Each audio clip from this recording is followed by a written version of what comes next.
chinh ngân lệ cả lấy râu lu tên mi pha dâu lâu mà sẽ cả lung oi ani o cả lung oye lal Krista zara na kena ne na pua var ka sin don si iswa thole anga ka tho ve buna aro kui zia tu chu o ka soi fia hak lo o anom dan tu chu mi sing trong in a shil fia pa mol si lo o avaro kui don e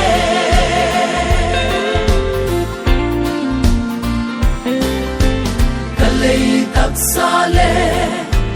kalei ro kui na li pavan tak sa Kristan mi pe kuntu o kam hak lele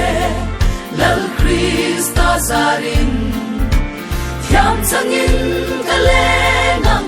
kaparam moya iswa thole anga katho ve huna aro kui zia tu chu o ka soi fia hak lo o anom dan tu chu mi sing trong in a shil fia pa mol si lo o avaro kui don e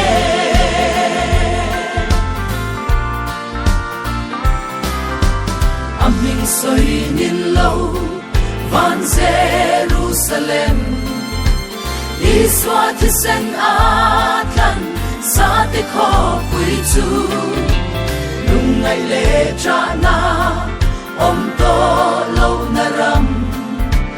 khen lan ka ngak le e chu kho pui moi chu iswa thole anga ka tho ve huna aro kui zia tu chu o ka soi fia hak lo o anom dan tu chu mi sing trong in a shil fia pa mol si lo o avaro kui don e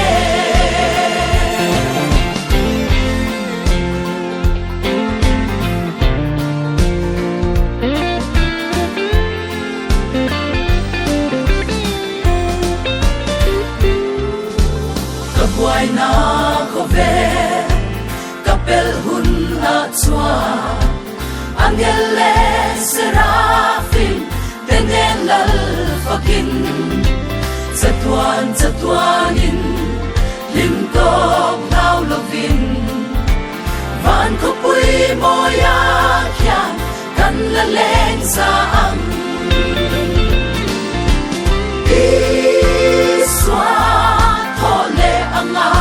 ka tho ve huna aro kui zia tu chu o ka soi fia hak lo o anom dan tu chu mi sing trong in a shil fia pa mol si lo o avaro kui don e iswa thole anga ka tho ve huna aro kui zia tu chu o ka soi fia hak lo o anom dan tu chu mi sing trong in a shil fia pa mol si